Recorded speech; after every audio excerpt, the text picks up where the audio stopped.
Hello friend, আমি অঙ্কুশ চলে এসেছি তোমাদের সাথে আবারও একটা নতুন ব্লগ শেয়ার করতে। আজকের ব্লগটা হচ্ছে অন্নপূর্ণা পুজো। তোমাদের আমি পয়লা বৈশাখের ব্লগে বলেছিলাম যে আমার দুদিন বাদে অন্নপূর্ণা পুজো আছে, তার জন্য আমি খুব প্রচণ্ড ব্যস্ত আছি। তো ফাইনালি সেই দিনটা চলে এসছে, মানে আজকে হচ্ছে অন্নপূর্ণা পুজোর আগের দিন। আমার আগে থেকে মণ্ডপ টণ্ডপ সমস্ত কিছু করা কমপ্লিট হয়ে গেছে, সেটার ভিডিও আমি করে দিতে পারিনি তখন, বাট তোমাদের দেখাচ্ছি মণ্ডপটা কেমন করেছি। এবং এখন আমি যাব ঠাকুর আনতে, এবং ঠাকুর আনতে গিয়ে কী করছি, কীভাবে ঠাকুর আনছি, ওটার সাইজটা খুবই ছোট, তো তোমরা দেখলে বুঝতে পারবে। তো যাই হোক, সেই ঠাকুরটাকে কীভাবে নিয়ে আসছি এবং কী করছি, পুজোটা কীভাবে হচ্ছে পুরোটাই তোমাদের সঙ্গে শেয়ার করবো, দেখাবো। তো সঙ্গে থাকো, দেখতে থাকো। তো ফ্রেন্ড, আমি আগের দিন পয়লা বৈশাখের আগের দিন আমি প্যান্ডেলটা কমপ্লিট করে ফেলেছিলাম, এবং তারপর পুজোর আগের দিন কোমর বাড়িতে চলে গেলাম রাহুলকে নিয়ে, এবং ঠাকুরটা খুবই সুন্দর করেছে। দেখছো তোমরা, ছোট্টর মধ্যে পুরো মাটির ঠাকুর। এই ঠাকুরটা কোনো হোম করতে হবে না। তো এই ঠাকুরটা আমি অর্ডার দিয়েছিলাম, এবং রাহুল আর আমি মিলে ঠাকুরটা নিয়ে এলাম টলি করে।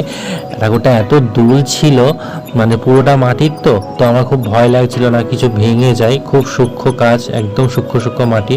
তো ফাইনালি ঠাকুরটা বাড়ি নিয়ে এসেছিলাম, এবং কিছু কলকা খুলে গেছিলো, যেগুলো আঠা নিয়ে এসেছিলাম, পরে আঠা দিয়ে আটকে নিয়েছিলাম। তো দেখতে পাচ্ছ মণ্ডপের মধ্যে ঠাকুরটাকে খুবই সুন্দর লাগছে। তো ছোট মণ্ডপ, ছোট ঠাকুর, এবং খুব সুন্দর সাজিয়েছে। বউবাজারের যে অন্নপূর্ণাটা হয় সেম আমি ওরকম কালার এবং ওই রকম টাইপেরই অন্নপূর্ণাটা করতে বলেছিলাম, এবং সেম ওরকমই করে দিয়েছে। তো থ্যাঙ্কস পাল মশাইকে, যে এত সুন্দর ঠাকুরটা করেছে, এবং দেখে মনেই হচ্ছে না যে এটা ছোট ঠাকুর।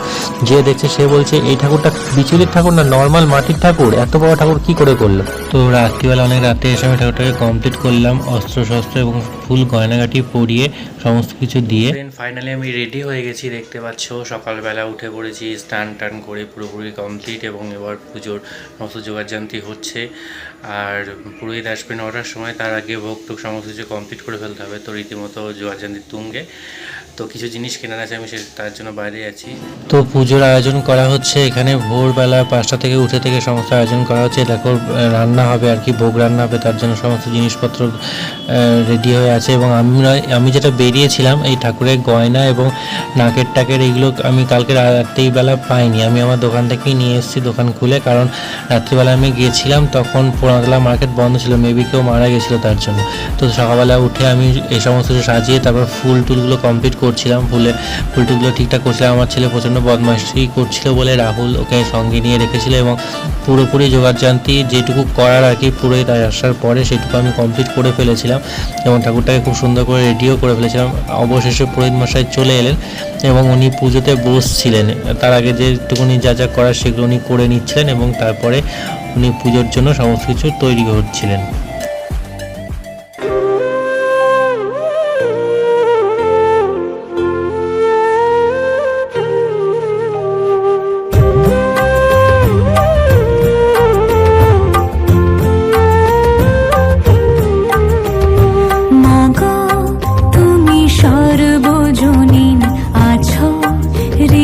জুড়ে মাগো তুমি সর্বজনীন আছো হৃদয় জুড়ে। মা আমি মাদার কি ভুলি তাকে করে, মা আমি মাদার কি ভুলি তাকে করে। মাগো তুমি সর্বজনীন আছো হৃদয় জুড়ে।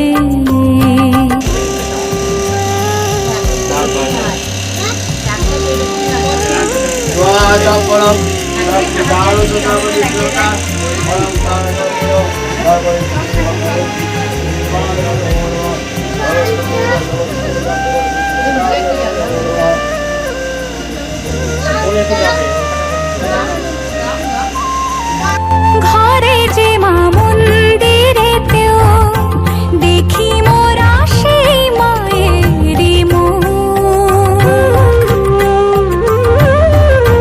মা দেবীতে ফারাক কোথায়, সব মাই যে একে দেবীর রূপ।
রজনী আছো হৃদয় জুড়ে।